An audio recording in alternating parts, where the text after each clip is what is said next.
one of the values that you learn in like a CrossFit reality would be if you can create that external rotation in the shoulder girdle, like break the bar, right, and activate that pinky, activate that posterior chain and tricep and all the backside of the shoulder girdle. Yeah. Right. That's because we're pretty much asleep in that. So you're retraining yourself on how to activate that back of the body that's asleep. You can do that as you're driving your car. Oh, yeah. Feel your pinky on the steering wheel. Yeah. Right? As I mentioned Turn that reaching down, out yeah. for the door to go into the gym, feel the fucking pinky in there, man. Yeah. Start activating that whole thing. So now we have this continuous gym experience. Yeah. If you can create a continuous gym experience, now you're on it.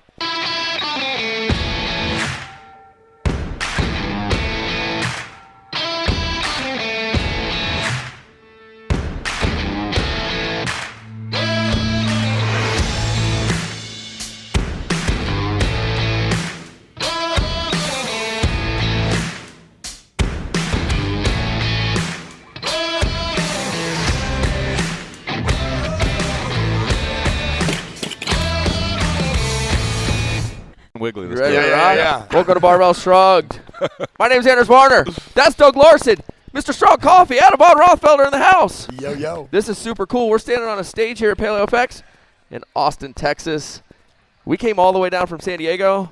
It was in a plane. We didn't like walk or drive or anything. We're joined by Mr. Aaron Alexander. How's Without life? the name tag, you nailed it. Yeah, we I was crushed like, it. "Oh, The Align Podcast, oh, host of the Align Podcast, body healer, movement coach. Say that. Yeah, that was good. That came out. I'll take that. Body healer. If you're, Nah, he's not sure about available that, but I'll do later it. in the For the afternoon. record, I for- would never say that, but I'll receive that from yeah, you. I'll receive that. You just won't correct anyone else that says it. Just nod your head and smile. You can put that on your card now. It's if on you, the card, yeah. but I just don't say it out loud. Aaron Aaron welcome to the Alexander, show. healer. Yeah. Thanks. I think Thanks- of thanks for Sons having of me. Anarchy. I'll accept that. Yeah. I'll accept that. Yeah, I'll I'll accept receive that. that. We're funny with that with compliments.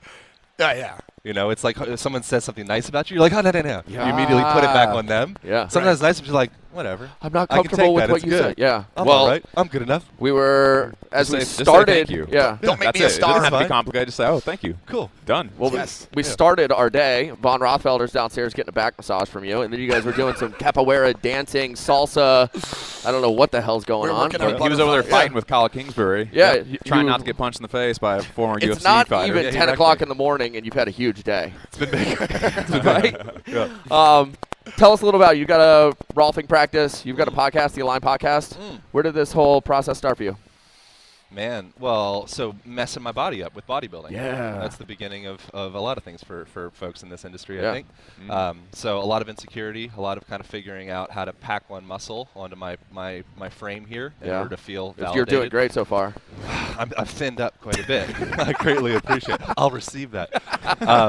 And so early stages, a lot of weird stuff, daddy issues, whatever, packing on muscles and means protection. That turned into the parts falling off and then kind of falling more of like a healing type journey, healing in quotations. Yeah. And then my mic being all jacked up. There you so I go. can Communicate this. Now you're in. This You got to message. eat the thing. You got to eat that little mofo. That's what's The smartest lips in strength and conditioning have shared that with you. true. That. It smells a little funny. That's Brett Contreras. He's my favorite. But yeah, so it went from starting off packing on muscle, going really like linear A to B movements, just Yeah. to pack on muscle. That was the big thing. And then from that, I was playing ice hockey like you, and then I noticed my hockey game starting to go down Yeah. pretty fast. Huge, biggest guy on the ice. Yeah. Also slowly descending into Yeah. like one of the crummier guys on the ice. For sure. And it was a product. It was this reciprocal relationship. The bigger and stronger I felt like I got, the less athletic I became. Right. And so then that turned into pursuing things like jiu-jitsu and surfing and dance and other stuff that was like a little bit more dynamic and movement oriented. Yeah. And figuring out how to put the parts back together. And you're in Venice, so it's like the movement culture of the world. Yeah, it's the crunchy granola new age mecca. Well, of I love being out there because anytime you go to like Santa Monica, Venice area, there's always somebody doing something I've never seen before in the Yeah. movement world. Yeah. A little grassy area. Old Muscle Beach. Yeah. The It's- green. The It's funny. original. Yeah. When I was OG. an electrician, I had this old time electrician. He'd call California the granola state because it's full of fruits and nuts. Yeah. So it's like It's true. it's true. So it's like we're the nuts. I fall somewhere in between there, I think. Judging from what you saw this morning. But yeah, that's the intro, man. So you had a Rolfing practice in Oregon, but you still own that? I do. Yeah. So there's what's the there's- background there? So there's a clinic there that people For the can still record, go to. we've probably barely ever mention Rolfing on this show, so a lot of people may not even know what it is. What Like, the what hell is is that that? to start with? It's a terrible brand name for starters. So Rolfing, Doesn't it sound sounds like, pleasurable, whatever yeah, it is. Yeah, like LARPing, like live action role playing, or Yeah. rolling on the floor laughing. So it's the last name of Ida P. Rolf. So she was this curmudgeon-y old German lady that's now passed on, and super brilliant woman. But structural integration is what she called it. So we're looking to organize your physical structure, organize your foot to your knee to your hips, up to your spine, to the top of your head. Right. So if you can find that organization and that stack, your body starts to heal itself through you just being inside of your body. Right, but as long as you have any type of misalignment in any joint, everything you do becomes friction. Yeah. So what we're looking to do is figure out, okay, where are you creating friction? How can we start to ameliorate that? And now go be free. Yeah. You know, as opposed to you becoming dependent on seeing a Rolfer or structural integrator. Right. When I first heard about Rolfing years and years ago, the example that was always used was like massaging your psoas through your stomach. Sure. That was like the thing the that famous everyone one. always talked about. Like Rolfing's so fucking painful because like they have to like dig through to get to your back through your front, Right. more or less. But there's so much more to it than that.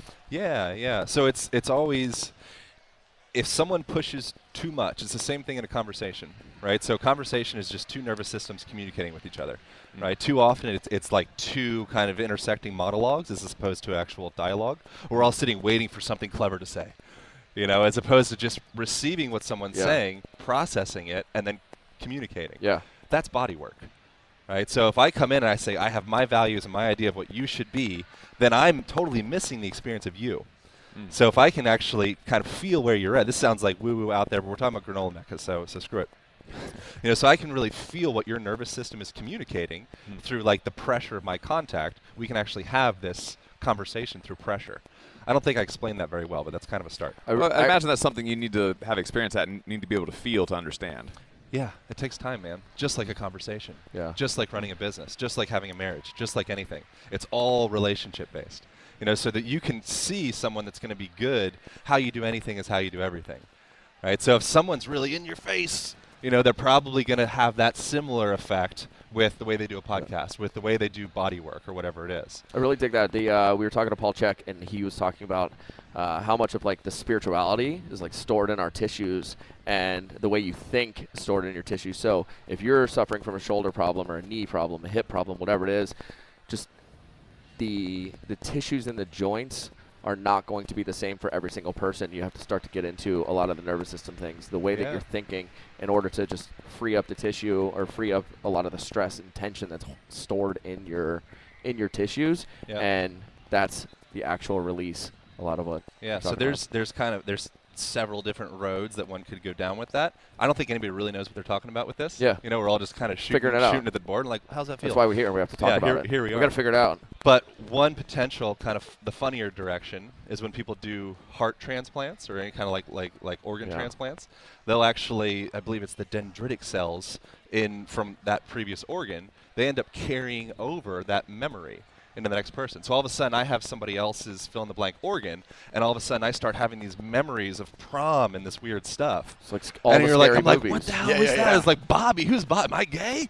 And you're like, You got a new you are heart. gay, yes. Yeah. But that's actually, you know, Timmy with the liver's memory. Right. There was a movie when the girl gets an eye transplant, and then she starts seeing like these horrible things that this other person saw. You know, Face and off. But it's Yeah. kind of like touching on that idea that the emotional trauma and stuff is held within our tissue, and, Yeah. and the ability to release it is within ourselves, right? As you Yeah, were saying, yeah. like letting go of something. Yeah, and it's the same thing. So another potential road, we could keep going down that one, but just another option of a road is also the way that your physical posture is formed. That's an expression of the way that you feel. Okay, so if I go into sadness, then like everyone knows what sad is, Yeah. right? I don't need to say like, you come in, I'm like, Anders, what's going on, man? Are you okay? You're like, what? What is it? It's like, well, your shoulders are immediately rotated, Yeah. your spine's hyperkyphotic, it's folded forward, you're in a defensive position. Oh, you don't feel so good. You're defending. Yeah. Right? You just won a race, all right, for being world's best podcast or whatever. You're like, I feel good. Totally. I'll Okay. take that. I'll accept that. Yeah. Receive it. I didn't know there was a Crushed race. it. Thanks. Everybody Yeah. knows. Healer. Every- Best podcaster. but everybody knows, like, cool, Anders is feeling good. What's Yeah. the deal? right? So we're communicating. There's numbers for it that are probably not accurate, but they say 55% of our communication is via body language. 38% is tonality, 7% is the actual words that we're communicating, right? So when we're talking to each other, we don't really give that many shits about the words. Yeah. We care about, is this person lying to me? Yeah. If you're speaking to me, you can lie out your ass all day, but your body always has this feeling of you'll look away, or your shoulders kind of, or your hips will start to, Yeah. I right? think That's how we yeah. talk. The words are really just like the tip of the iceberg. You can That's it. read everything. Yeah, Um, that's what we're doing. Yeah. I love it. What? So wait, if your brain went into his body and vice versa, would you be him in his body, or would he be you with your brain? Ooh. I just had like a total brain fart. I don't even know how to. I don't know how to Keep your brain out of my head. That's currently what's happening. That's all I can Stop think about when it. you're saying transplanting organs. I'm like, God, which person would it be? Who am I? As I was not listening, thinking of something to say. Something clever just happened there. Verifying your The point. dialogue. Come on, Doug. Pay attention. So moving, like, where did it, looking at the practice that you started in and the place that you began, which was basically, in a sense, you were building yourself up, but at the same time, bodybuilding, Yeah. you were actually breaking yourself down. Right? Yeah. You were hurting yourself. Yeah. At what point did you find this? Where were you in your life when you realized that all of this fitness, right? Like what we see on the covers of magazines and what we aspire to be as 12-year-old kids watching Sylvester Stallone or whoever it is that we emulate. Yeah. At what point was it all of a sudden, shit, Yeah. this is not for me, and now I have to find how to fix this, and which is Yeah. what led you to Rolfing? Kind of, sort of. I mean, I'm still finding it. Yeah, whatever it is. Yeah. Yeah. So on a momentary basis, hanging out with people like you guys and hanging out, Kyle Kingsbury kicking my ass, and like all these different things. Like everybody has, you can think of every person as kind of like a nutritional supplement. So we Right. could all use a little bit of Kyle or Adam or Anders or Doug. Whatever. It's like everyone has something different to offer. Yeah. But I mean, my joints started popping off my body, so I've dislocated both. I don't like to talk about it that much. It's rare that I actually mention it, but I've dislocated both my shoulders more times than I can count. I've dislocated my ankle. I had chronic That's a hard back one pain. to dislocate. Yeah, the it's pretty ankle. fucked up. Yeah. So I had to. So I was playing basketball. I was personal training at LA Fitness. I was 16 years old, and playing basketball with all the boys. And I came down. I don't know why I said all the boys in such like a fabulous way. That was terrible. All the boys. That's Timmy's liver talking. But so I was with the boys, and came down off a rebound, and yeah, my fucking ankle popped off. So my joints That literally rec league started popping basketball, off the my most body. dangerous thing you can do. It's terrible. Right. And you're wearing all these ridiculous sneakers that Yeah. throw your whole proprioceptive system off, especially if you're more of a barefoot guy, which Yeah. I wasn't yet, but now I am. Wait, what was the rationale for why you think your joints were so weak in this example? Like Yeah, height. two shoulders, you're only 16 years old. Like, Yeah. like what were you doing at 16 that was causing you to be so weak at those joints? beach muscles. Wouldn't that still, in some context, make you stronger? Like, especially at your ankles. Yeah, no. Not to shut that down, but Yeah. no in the sense that I was. So we're already in this. Life lives in this 12 by 12 box in front of us, right? At that time, my cell phone didn't live in front of it, but that's where we live. We have the iPad and the computer. Then your car rolls you forward. Everything rolls us forward. So when you go to a gym, if you're So you were only doing like pecs and abs and biceps, like the stuff on the wouldn't front of say your body. so. and I front wouldn't half. say only, but predominantly. Yeah. Now I pretty Gotcha, much gotcha. still not only, but the things that I'm the most enamored with now is engaging my back and my butt. Like the back, I just want to introduce myself to the back of my body. Were you not doing deadlifts at the time or anything like that? I was, but I was doing a terrible job with it. Got it. I was like personal trainer extraordinaire, super jacked, Right. lots of creatine, lots of glucosamine, and like all the supplements, just rail them down. From an outside perspective, I looked like I probably knew what I was talking about. The reality was I was hurting myself and everybody around me. Yeah, but that's really just like the journey of understanding or digging deep into the education side of it. But that now leads into, like we talked about, your dance. That's a big man. thing. Yeah, These dance little is beautiful. flowy movements. Flowy shit. When did you start to transition into a little bit more of like the movement culture stuff? And Yeah. I think surfing was a big thing. yeah, So like the ocean.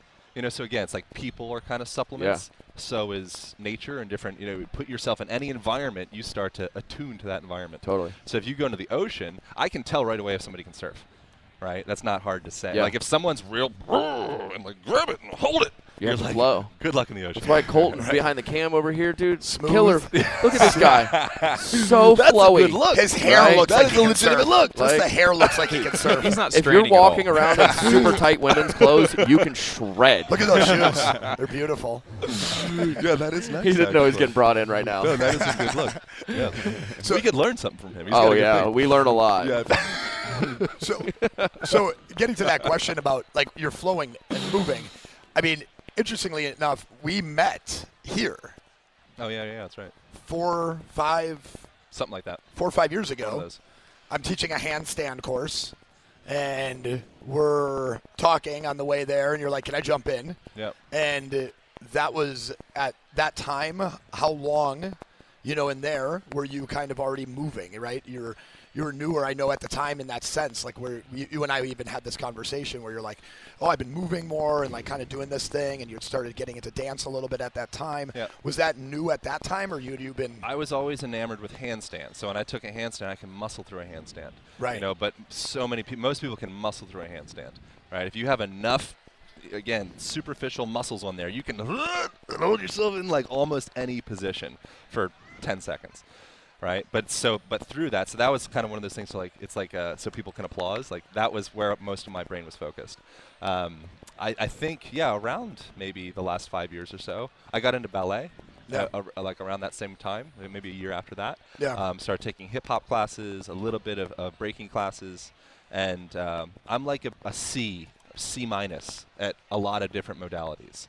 But what that ends up being is That's like an A to the real Yeah, world. that's though. a type If A you're ju- a C compared to like the people you're training with when you're doing whatever flowy stuff, and they're like, "Wow, that's gorgeous. Where did he learn that? yeah. Are you a professional?" put me next to somebody that actually does Yeah. that no, shit. I they're was like, just "Oh my standing on God." one leg. It's okay. Yeah. Wait, have you ever break danced? You look like you'd fucking smash break dance. Yeah, I Smash can do it. some stuff. Yeah, I mean, Yeah. We should have a breakdown. We should have Yeah. a ballet We got off. space Both up are in there. ballet Cardboard people. boxes. This is actually something I found when you were on the show that I learned a lot about when you're talking about coming from the fight culture where everything is super internally rotated Yep. and we hold all that stuff in so you're not getting hit by whatever the hell it is. And then we start to mimic that stuff in life with man. external stressors and hiding.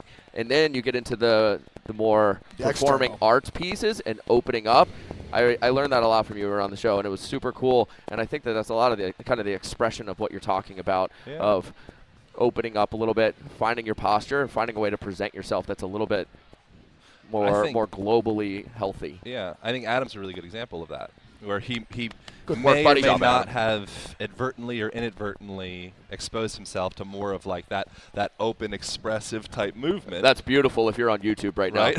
People look at this. Right. So, but that movement, like that, wouldn't serve you very well in like a UFC cage match. Yeah. I don't think I said that right. You're cool. Yeah. There's nothing that shows you Yeah. have never been in a real fight where like So- the cage Like match, the match in the cage where they punch. The fight thing. Yeah. With the boys. with all the boys. They're very sweaty. It's only gay if you That make guy it. looks mean over there. There's this great Shut up, Timmy. poster with Vanderlei Silva and this other guy, and it's like it's only not- gay if you make eye contact. It's a classic. Yeah, one. yeah, It's a good it's t-shirt. classic. Yeah.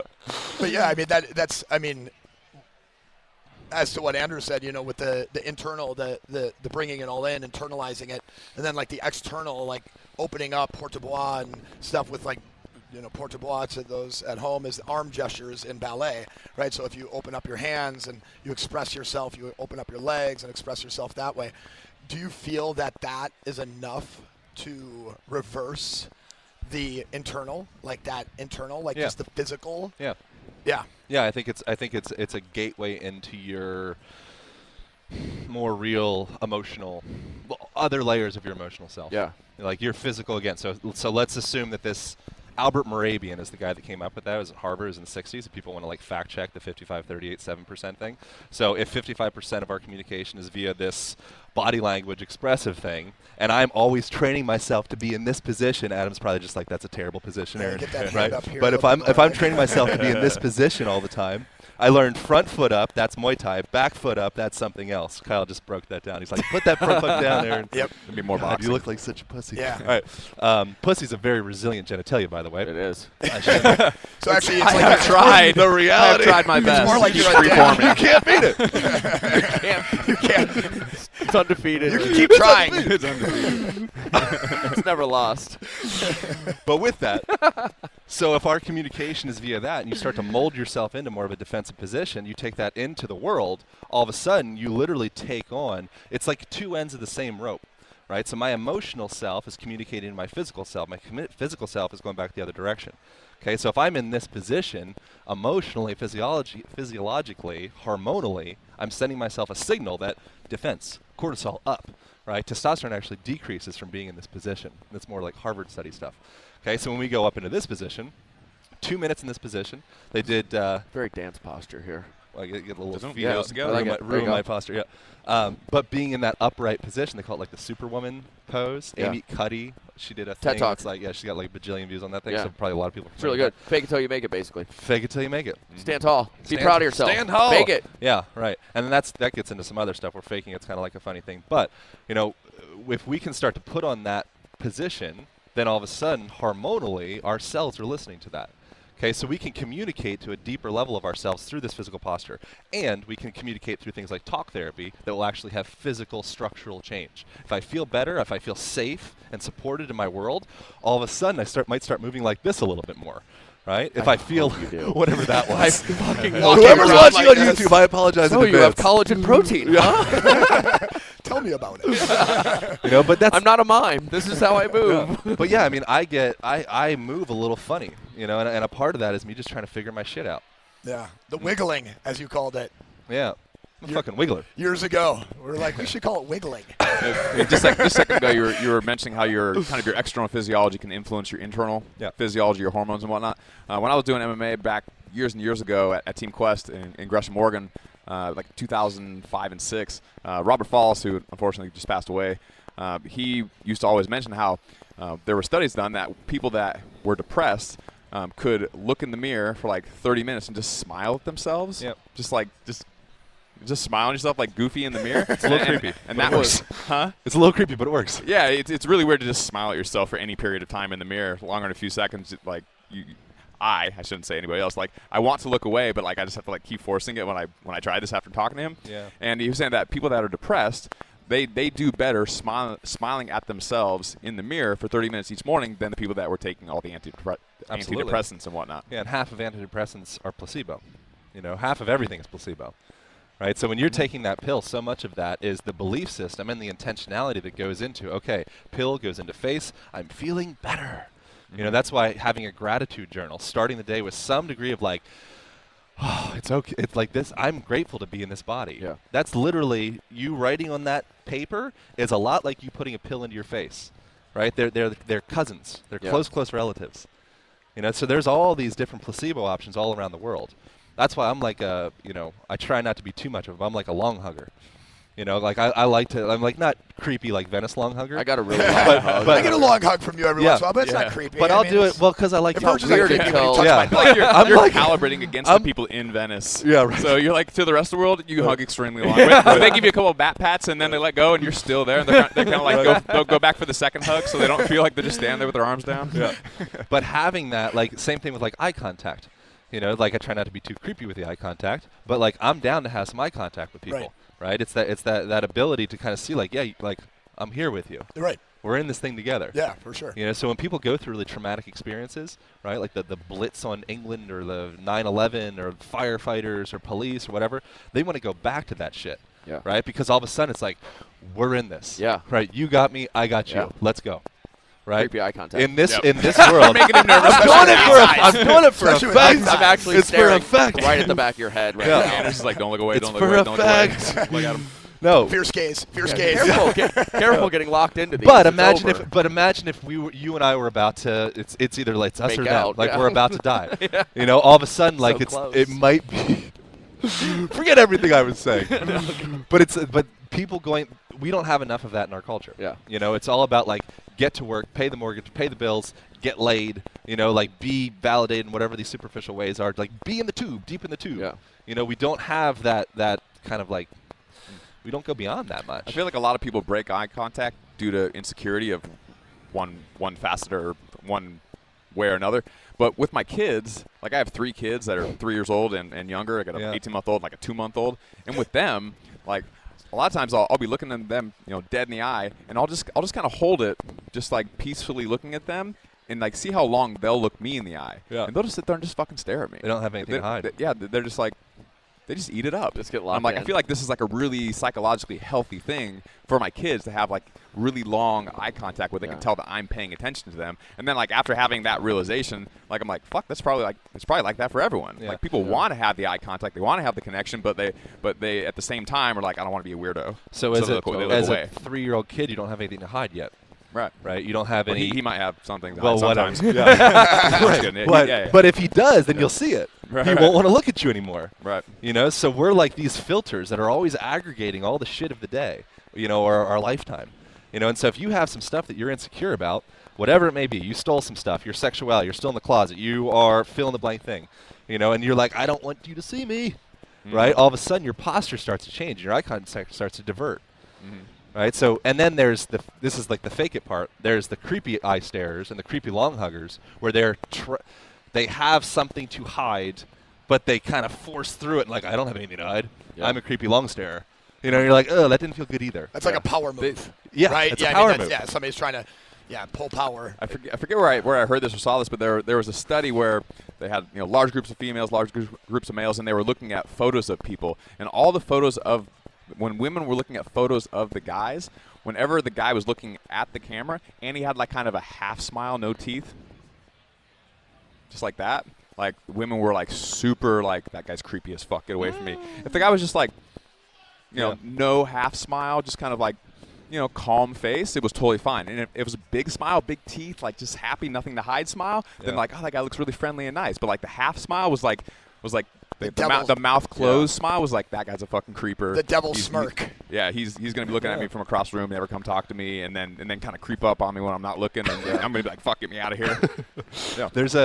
There's a guy called Paul Ekman. Are you guys savvy with his I've work heard at all? that. So he gets a lot into facial expressions. So he spent his whole life studying facial expressions of various different primates and people, and he Is this came the guy? up with Is he University of Washington?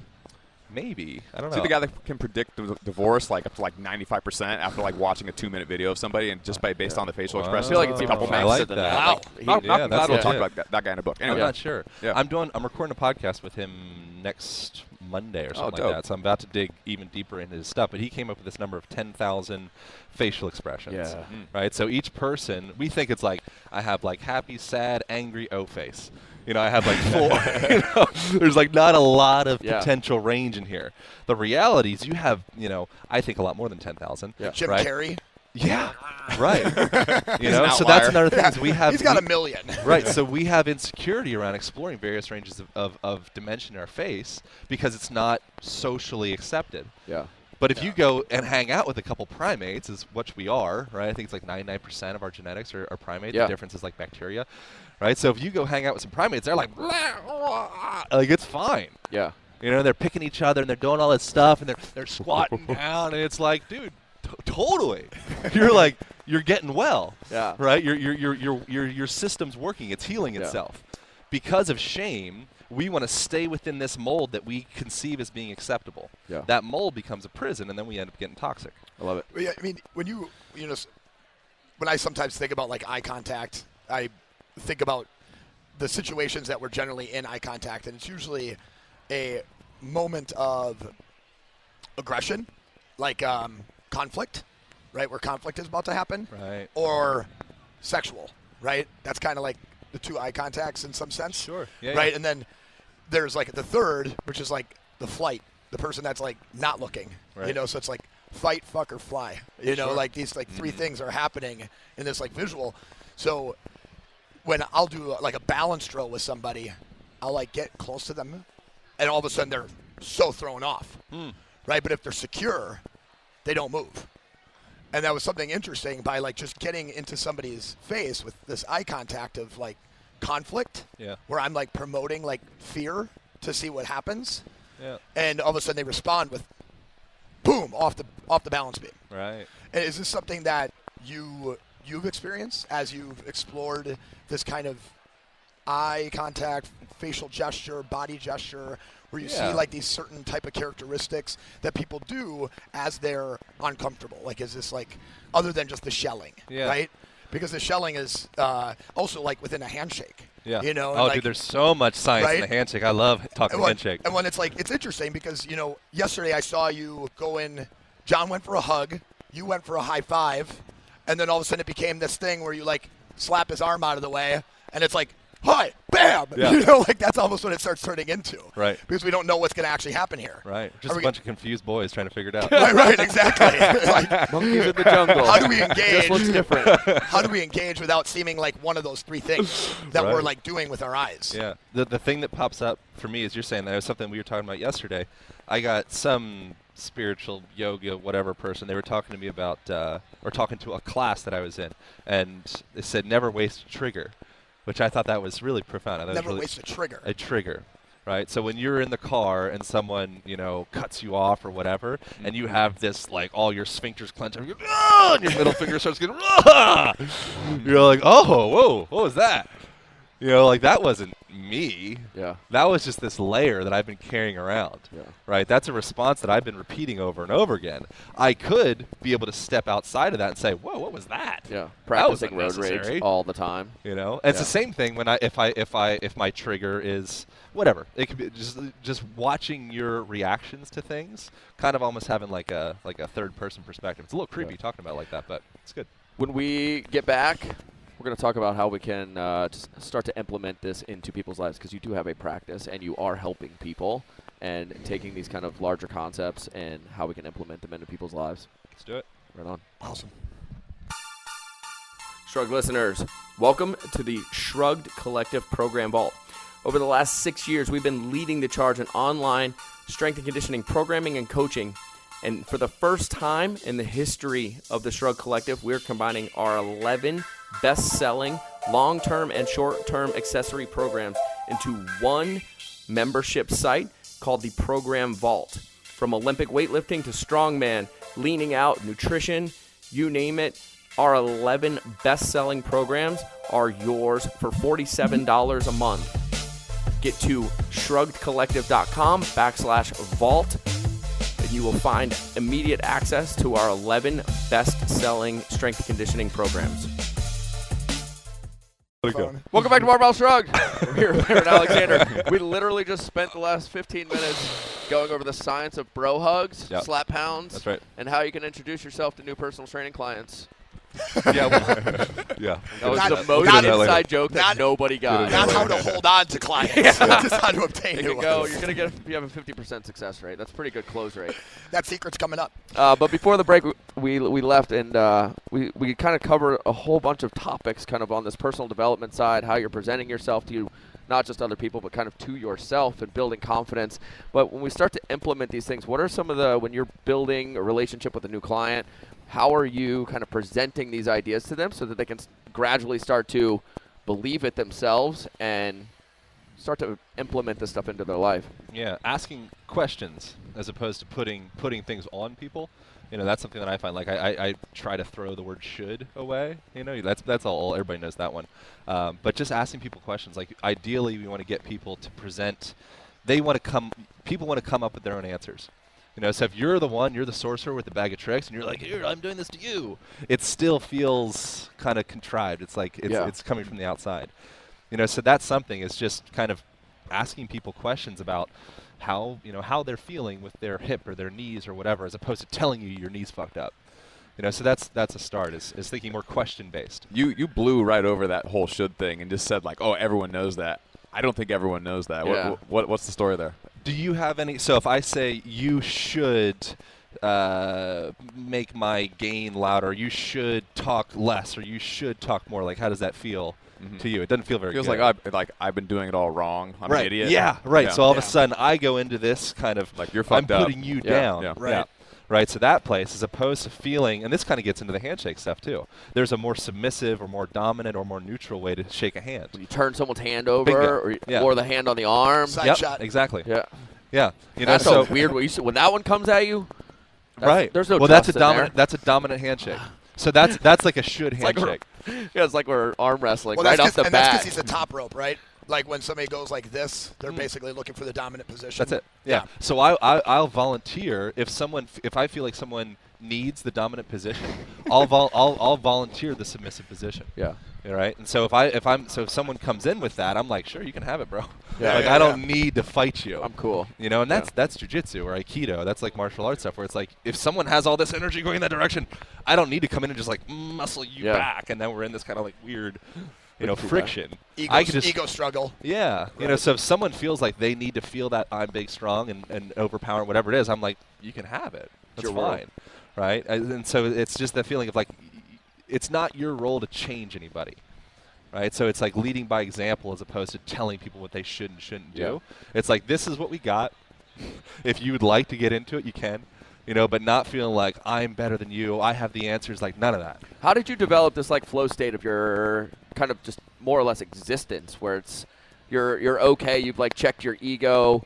Was there some catalyst to, not that it doesn't exist, but was there some sort of transition period where you're like, man, this is just a broken system inside my body right now? I think just continuing to bang your head up against the wall over and over again. Yeah. It's like there's a guy, Andrew Taylor Still, who founded osteopathy, and he got migraine headaches all the time. Right? He's like, why do I have these migraine headaches? Then he's got this crunched up neck and all the posture stuff we talk about. Finally, he started like, what if I just put a little string behind my head and kind of lay down and start to lift this suboccipital territory here? All of a sudden, I start to move the cerebral spinal fluid. I start kind of like moving, relaxing my neck, relaxing my body. Oh, the headaches start to go away. Yeah.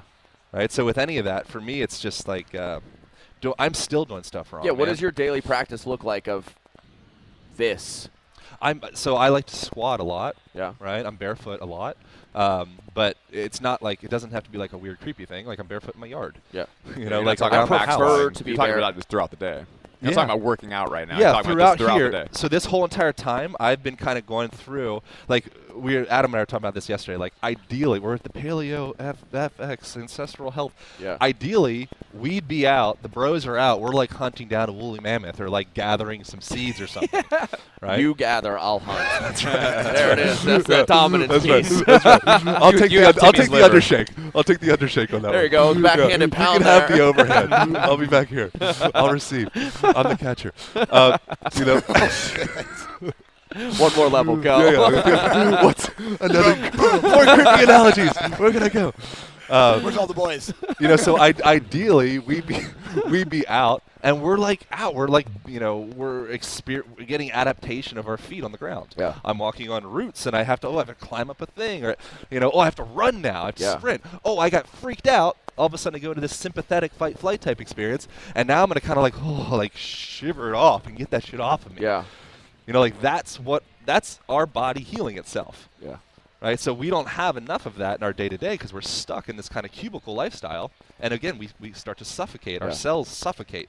That's one piece that I try to talk about so much with our clients and just people that are kind of in our world is, that hour in the gym is really just not everything you think it is. And if you can think about where you're moving, how you're sitting, all of that stuff throughout the day, and just try and practice getting better at maybe sitting at your desk. If you have to, you could think about different ways to do it, healthier ways to do it, postural ways where you're building confidence versus this terrible position, because people aren't going to get out of that, and they think that the gym is the place that they're moving. Yeah. It's like, no, the majority of your movement is really shitty, and it is the other 10, 12, 15 hours of your day. So if you can find that congruence between the gym and the office and your travel, all of a sudden you become, like yoga, or you become Olympic weightlifting, or you become fill in the blank thing. You become judo, whatever your thing is. It's once that starts to spill into the rest of your relationships. Like I've experienced that with a lot of martial arts people. I'm not that great at any martial arts, but I've been around people, and I felt kind of little bits of it where if I'm doing something a lot, I feel it start to kind of become a part of the way that I make the eggs and everything. I'm kind of like in this, because you're doing so much of it. Your fucking ballet fried egg is delicious. You love my ballet fried egg. So if you could start to create a little bit more congruence, connection between the way that I was sitting in my car, I wasn't hunched up in this bucket seat the whole time. I threw a little bottle behind my T-spine. Right? So now all of a sudden I'm stacking myself up. The same way if you were coaching me on a front squat, right? You wouldn't want me to collapse forward in that hyperkyphotic position. Yeah. You wouldn't want me to lose that lordotic curve. You want to keep that long neutral spine. right? You want me to keep that hinge so I can drive that weight through my body. Yeah. As I'm in the car, do that, right? As I'm flipping my eggs, do that. Right? If we can start to do that, then all of a sudden, the way that you reach out for the door to go into the gym, you're creating that external rotation of the shoulder girdle, activating the posterior It's chain. just like I literally like just standing here. We do these things standing up all the time. Yeah. Yes, you're talking. Yes, I'm paying attention. But the majority of the time, I'm really thinking about, am I squeezing my butt when I stand? How stable am I? Like I feel the positions when we're standing here, and like by the end of the day, I always find myself in some like it's tree pose. awesome tree pose, like opening the hips up, and it's just like we're here all day and we have these cool little moments to actually build some movement and connect some wiring. And if people can find the opportunities to do that, it opens everything else up. Like even on the performance side of things, I haven't done CrossFit or whatever competitively in so long, and the further I get away from it and the more I get into just understanding movement and releasing tension in my body, I can go back and do that stuff and I actually move better. I'm still in great shape-ish, but you get rid of all the shit, and you're going to get better by eliminating bad versus having to go and force yourself to get better at all of these things. So every dogma has value, right? So when you're learning, so as you're talking about that, I'm kind of thinking of like one of the values that you learn in like a CrossFit reality would be if you can create that external rotation in the shoulder girdle, like break the bar, right, and activate that pinky, activate that posterior chain and tricep and all the backside of the shoulder girdle. Yeah. Right. That's because we're pretty much asleep in that. So you're retraining yourself on how to activate that back of the body that's asleep. You can do that as you're driving your car. Oh, yeah. Feel your pinky on the steering wheel. Yeah. Right? As I mentioned Turn reaching that down, out for the door to go into the gym. Feel the fucking pinky in there, man. Yeah. Start activating that whole thing. So now we have this continuous gym experience. Yeah. If you can create a continuous gym experience, now you're on it. If you haven't figured that out, figure that out. Yeah. That was the most aggressive I've ever heard anyone say the word pinky. I was feeling it on that one. Yeah, I'm going to back down a little bit. I'm going to go down a few decibels. Sorry, go harder. I got on my podium there for a second. higher. I want to jump back to the martial arts. So as you're pinky. well, it's funny because not many people actually have like something as simple as a push-up. They won't put tension across like the pinky to the thumb. Right. Like they're like rolling to the outside of their hand and they don't engage. Like you the need press. both sides. Right, you need both sides. Same with like let's just say like something that somebody is a lot of people are very familiar with, which is like a bicep curl.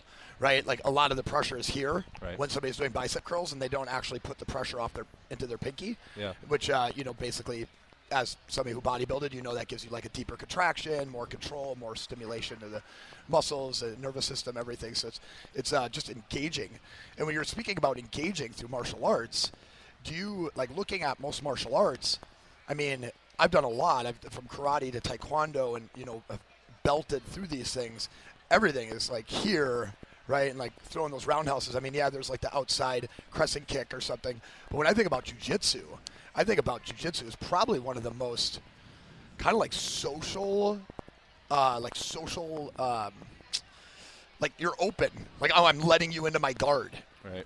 Right? And do you believe that something like jiu-jitsu could even be like a way to be more accepting of what's happening versus something like karate, which is like, stay away from me. Right. Whatever it is. Yeah, all of it. It's like thinking of jiu-jitsu, and I think dance is another one. Yeah. So partner dance, jiu-jitsu, capoeira, all those, they're just different mediums of creating that conversation between two people. And one of the interesting things with dance and martial arts, but dance specifically, it has huge effects on preventing Alzheimer's and any kind of cognitive dysfunction. Right. So as we're going through, like they say, jiu-jitsu is like physical chess, essentially. Right. So as we're going through there, you're thinking with your body of how to get my foot up over the thing, and you're going through. Did you get all that? Yeah. Pull my.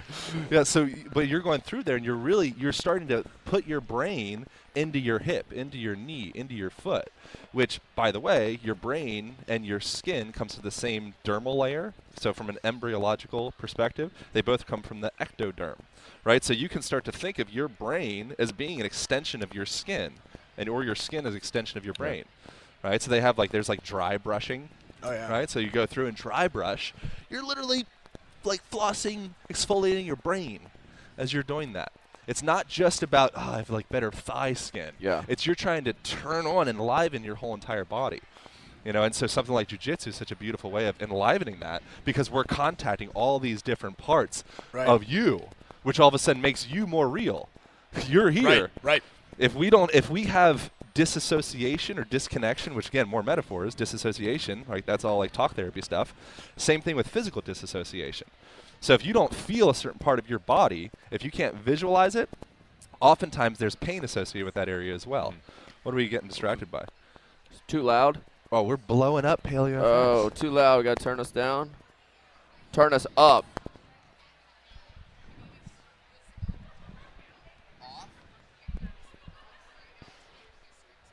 I love how they're just completely. We're gonna have in to the edit middle of the this. show. Have to edit this out. Do a little edit. That's the They power want, us of. they want us to put those things back up. Just turn it off. Whoever was annoyed, sorry. There we go. Uh-oh. All better. Can we edit?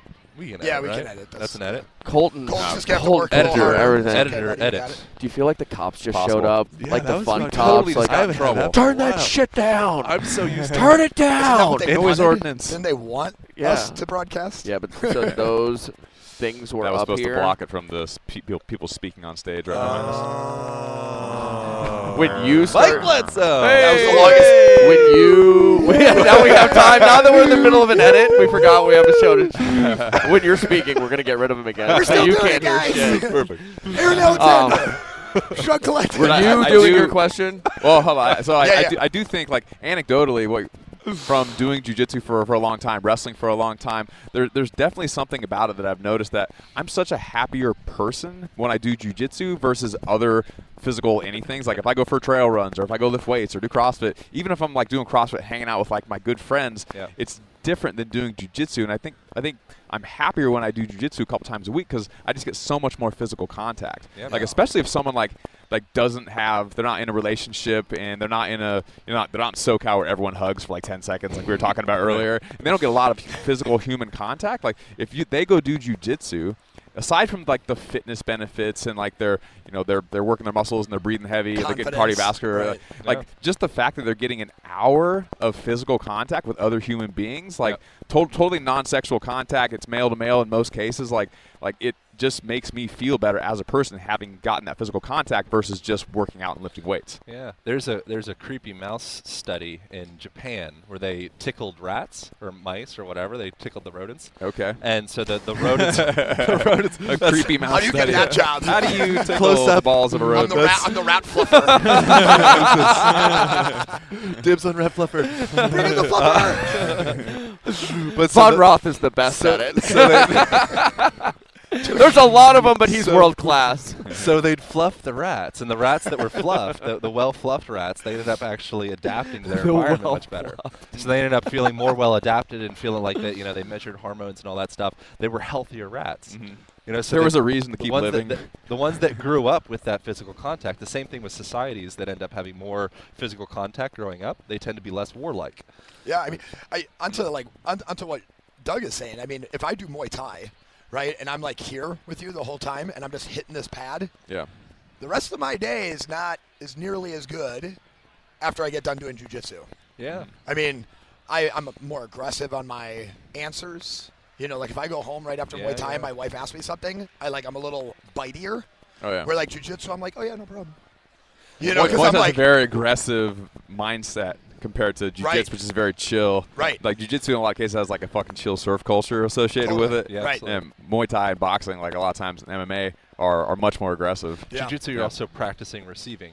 Whereas Muay Thai, you're hitting pads. It's crush the pad, crush the pad, crush the pad. right. Mm. Right? Whereas Especially when you have a jiu-jitsu, guy it's that like, keeps saying what are hit you harder. doing? How do I receive and communicate with that? Now I go into conversation. I'm like lubed into Yeah. that next thing. Hopefully you don't take I any actually sexual have notice. noticed. I'm so We're lubed gonna right piece this now. all together, I'm always so it's like lubed round at jiu-jitsu. fluffer. Right. Catching all the boys. That's all. Sex- they say. I'm just like Sex sells. casually saying Sex that sells. before practice. Like, okay, I'll be out. I'm Matt. Saying I gotta lube up. Okay. Just like totally brush over it. Walk up to your partner, put KY in your hand.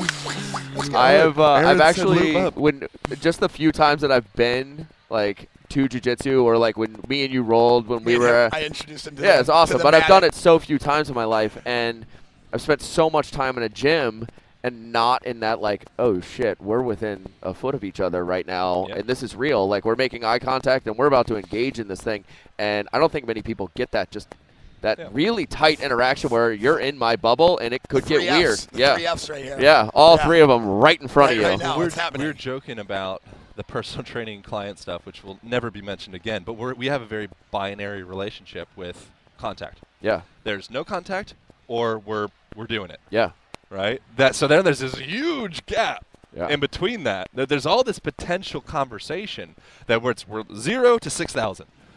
You know, so if Yeah. you can start to implement a little bit more of that 45 miles per hour, 75 miles per hour, all of that, Yeah. all of a sudden it's like you become a more intelligent Just more communicator gears, from a right? physical, from every perspective. Yeah. You know, too many people are like 0 to snap. Right. You need more gears in between. Yeah, gears, man. Yeah. First gear, 12th gear. Yeah, right. Yeah, dig it's a it. practice. That's so. What are you working towards now? So like all this education.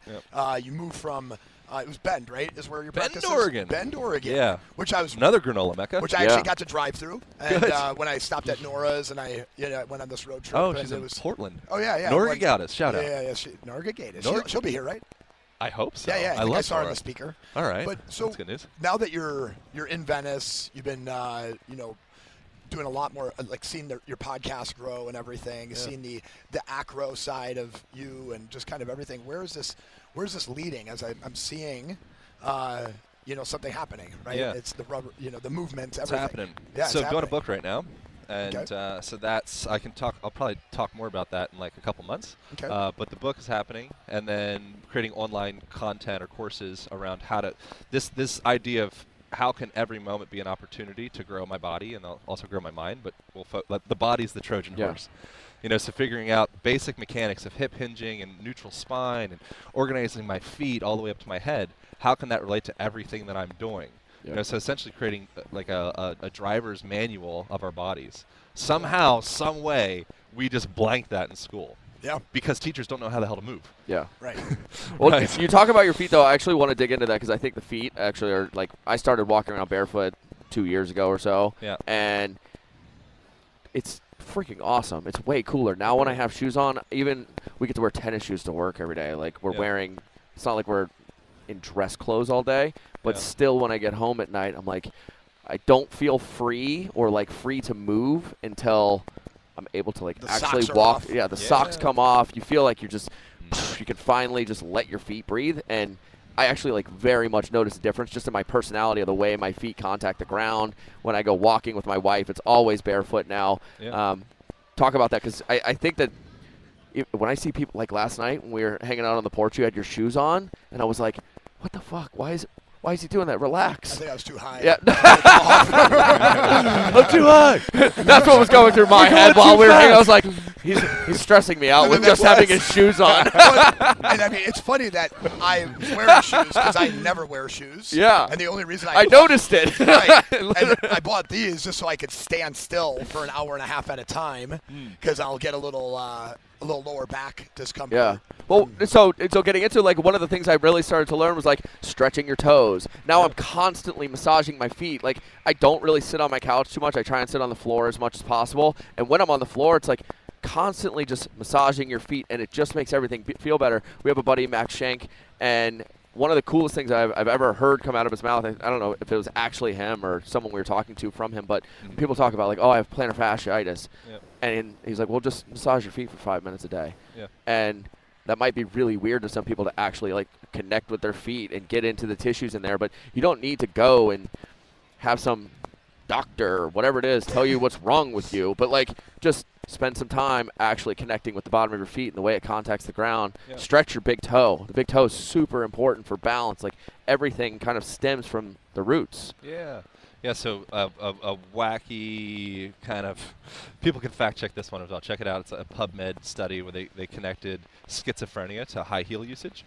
So when you lack that full dorsal and plantar flexion, range of motion of the ankle, all of a sudden you start to mess with, it's called the dopaminergic cycle or center of your brain, the way that your brain releases neurotransmitters, in this case dopamine. There's a whole other part of that I've look it up. Yeah. Right, but our this range of motion through our ankles and that contact through our feet, again, that's relating up into our central nervous system. It's radiating up into our brain. Yeah. You know, so the same conversation we're having where our face is stuck in a very limited range of motion, our feet are stuck in a prison as well. You know, so just starting to have that conversation, starting to open your feet up, like so much of this stuff, we spend so much time doing self-care and balls and bands and foam rollers and all that. I think all that's great. And, you can just go walk on some roots. Totally. You know, underneath your office, whatever situation, Yeah. you don't need to spend $85 on getting the perfect ergonomic. Go get a fucking rock. Yeah. Put it under your desk. There you are. You Yeah. did it. Yeah. You nailed it. Yeah. Right? You just mentioned dorsiflexion, plantar flexion. Like in the CrossFit weightlifting world, everyone's so concerned about getting enough dorsiflexion that we can do astrograph squats and you have full range of motion and you're not compensating in a particular way. But plantar flexion, where you're pointing your toes, is not nearly talked about as much as dorsiflexion. And a couple of years ago, I realized that like I can barely point my toes. If I'm at Muay Thai and like I miss a shin kick and you dart back quickly and I land my toes, like my toes don't. My feet, my ankles, and my toes don't flex the other way very well at all. But I've been doing weightlifting for 20 years. I did gymnastics growing up. Like getting enough dorsiflexion was never an issue because I just had that background my whole life. And so now I've been like consciously on a daily basis trying to sit all the way heel to butt on the ground and try to get that range of motion the other way. And then now I've gotten that range of motion. I'm trying to lean back and point my toes like a ballerina would like. We talked about ballet on the show today. Yeah. Like they would like point their toes, put their full body weight on their toes. Like doing something like that, no fucking chance I would ever be able to do that like a couple of years ago. It still would hurt to do it these days, but having that realization that like I felt like my ankles were so mobile, but they're only actually really mobile one way. People always comment like you have a lot of dorsiflexion, but then when I actually like realized that I only have mobility one way, I was like I need to like full swing the other way and make sure that I have that balance. Yeah. I've heard of it referred to as like Barbie foot, like where it's like your foot is stuck and then the toes don't move in the way, and it's like you're like stuck in this kind of like Barbie because we're good at extension and our toes are good at extension but not flexion. Yeah, you just need both. You need it all. Yeah. You know, and that's what we do. We villainize pronation of the foot as well. Right, so that we were like, oh God, everybody's feet's collapsing, the navicular's dropping. You know, we get wigged out about everyone's gotten the valgus knees are dropping in, the glutes are disengaged. So then we become fixated on, get it out. Now all of a sudden the big toe's raising up and we're stuck in supination. You know, but it's like flying a plane. You know, you want to, or a boat or anything where you steer a little bit, course correct. Now, whoa, we're over here. Yeah. Oh God. You know, so it's if we can kind of okay, here we are. We're finding this midline. Yeah. Right. That's like a Rolfing or structural integration or Feldenkrais or Alexander technique. You know, they're all saying the same stuff. You want to find that midline point. You know, if you can find that full plantar flexion, that's going to be full activation of that posterior chain. Right. Full dorsiflexion. Now we're going up the front. Yeah. Right. So we want to be able, it's all of it that's relevant. We get that's the thing is each dogma has value. Pinky, get wrapped up in that pinky, posterior chain, tricep, post out. Like, yeah, absolutely. Don't forget about the pointer finger. Don't forget about the ring finger. It's the whole thing. Yeah. One thing I love, Andy Galpin talks about this a lot, but it's like eliminating things to find that midline, and then once you get to that midline, kind of opening things back up a little bit and re-exploring to adapt. Bingo. Yeah, so exploring. That Galpin guy, he knows shit. He knows shit, that guy. God, dude. So so good. So exploring. So an issue that people have is they explore instability before they found stability. You know, so there's a lot of people that are doing all this, like dropping the knees, intentionally dropping the knees and doing these, what are they called? Not sissy squat. What's it called? You probably know what it's called. When you do like a squat and your knees drop in. An ACL injury. I can't remember what they're called. You know, but we do. That's why people are doing them, though. Like, a lot of people think, like, if your knees dive in, you're going to get ACL tears. But a lot of people are like, well, if you don't train it the same way you would train anything else by, like, starting off with, like, a load that's within your ability to do under control, even if you're technically compensating. If you had 300 pounds on your back, you'd be compensating. Yeah. Because if you're trying to push your knees out and you can't do it, that's a problem. But a lot of people like Asia Barto was doing this a while back, where he was on his Instagram like talking about like I'm doing like a bad squat, quote unquote, intentionally to strengthen those structures. That way, if I do it unintentionally, maybe they'll be a little stronger. Super smart. Well, and strongmen approach like an Atlas stone in that way. I mean, they're here, and then as they get it here, they're here. Yep. You know, and they sit into it, you know, get it, and then they lift up and open up their knees as they lift. Yoga too, Bikram yoga. Yeah, I've seen that in yoga. Slash a lot of positions. I love it. Yeah, and grabbing that stone while being super round over. Like they don't have Right. quote unquote a neutral spine, but if they're braced in that Braced. position and they're able to hold and maintain that position, the likelihood that they're actually going to hurt or injure their back in that position is really, really low. If you start in a position and as you go through the motion, you're changing shape because you can't hold it, Right. that's when Yeah. people get hurt. But if Totally. you can brace in a position and maintain it throughout and you have stability, then you're not likely to get hurt at all. I'm watching somebody squat right now on the floor that I'm not going to mention who. I don't know who that is, but they're probably listening. And so I would like to work with. She We're can't listening hear now. us right now. Hello. We're talking about you. I wish he was here so we could talk about the squat. So with that, it's like figuring out that stable position.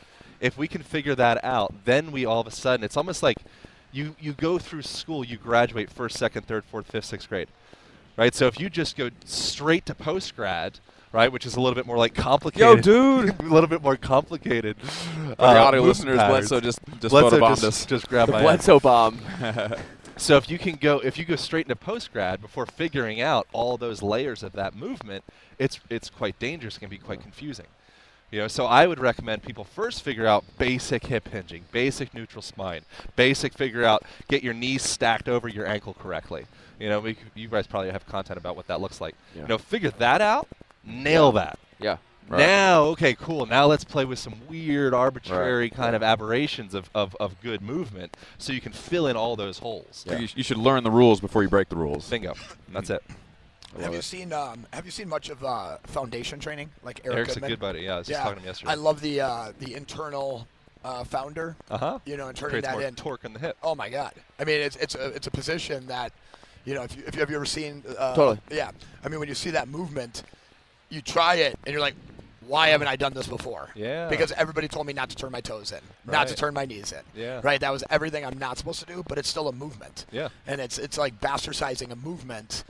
It doesn't mean not a bad movement isn't a bad movement to practice. Yeah. Right. Like in some sense, it actually will aid you in the sense of if it happens in real life, you might be more ready for it. Even. Yeah. As you're going through any type of squatting motion or anything, gymnastic motion, whatever it is, you want to keep yourself safe.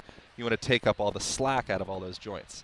So creating a little bit of that medial rotation and then adding that external rotation on top of that, it's like if you have, we can see on the video here, it's like my hand's inside my shirt right now. If I want to take the slack out of that and I add a little twist to it, all of a sudden, ooh, that's a really stable joint, right? But if I have all this loose, floppy motion, so my feet start off in that external rotation, I don't have as much capacity to create that torque in the hip. Yeah. So it's a nice move.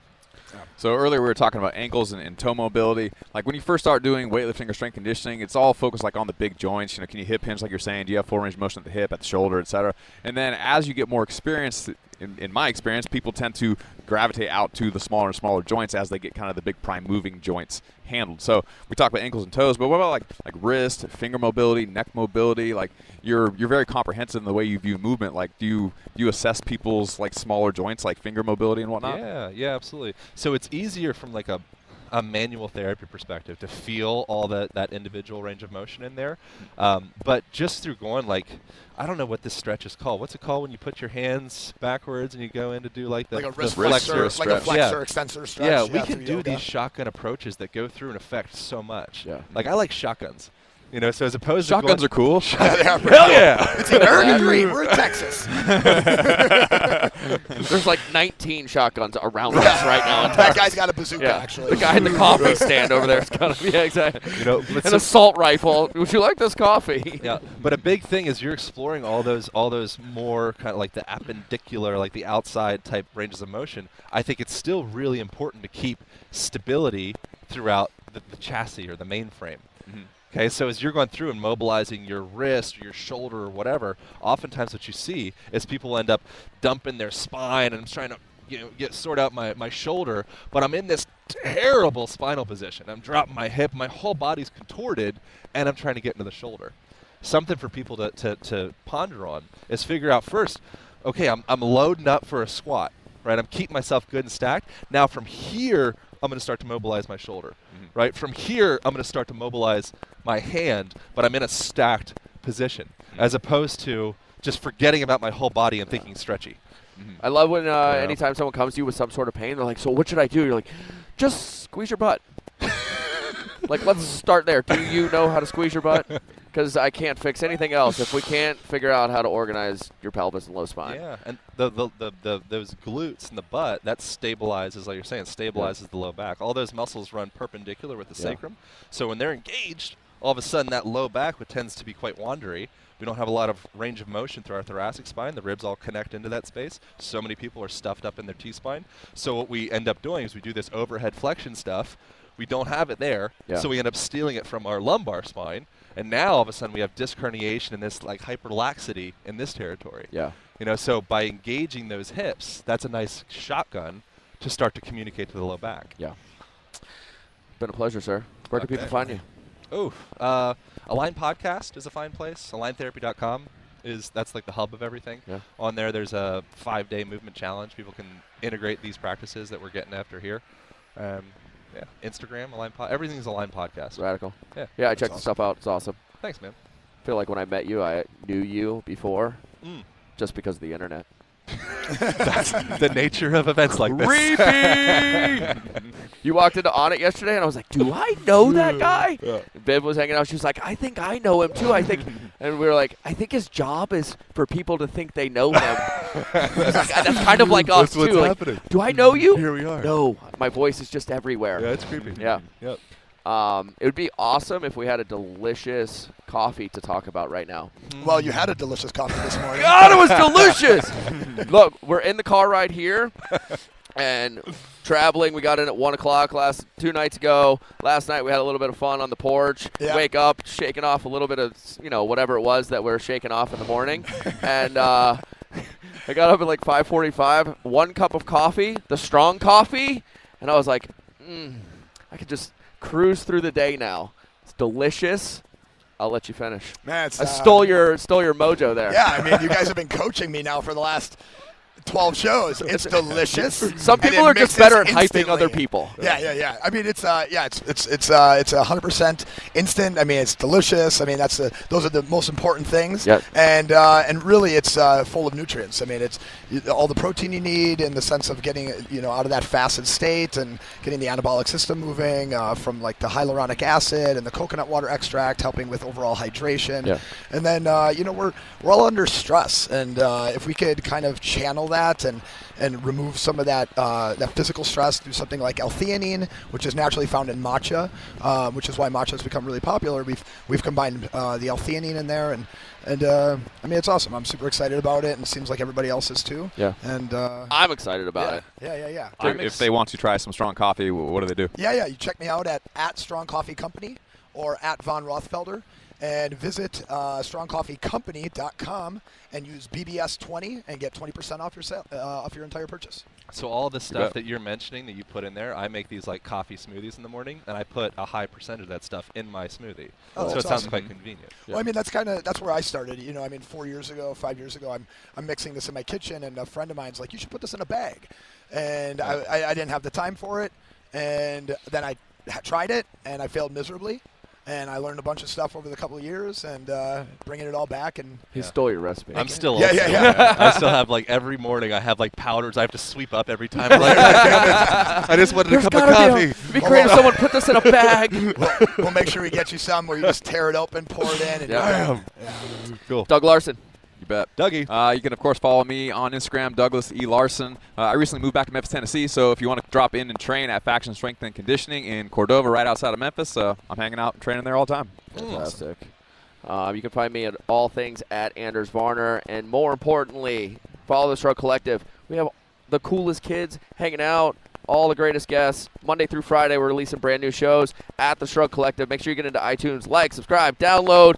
Most importantly, every Wednesday, the coolest conversation in strength and conditioning right here on the Shrug Collective. Barbell Shrugged. See you next week. I should do something with my hands. Right? I missed it. Welcome to the Shrugged Collective Program Vault. Over the last 6 years, we've been leading the charge in online strength and conditioning programming and coaching. And for the first time in the history of the Shrug Collective, we're combining our 11 best-selling long-term and short-term accessory programs into one membership site called the Program Vault. From Olympic weightlifting to strongman, leaning out, nutrition, you name it, our 11 best-selling programs are yours for $47 a month. Get to shruggedcollective.com/vault, and you will find immediate access to our 11 best-selling strength and conditioning programs.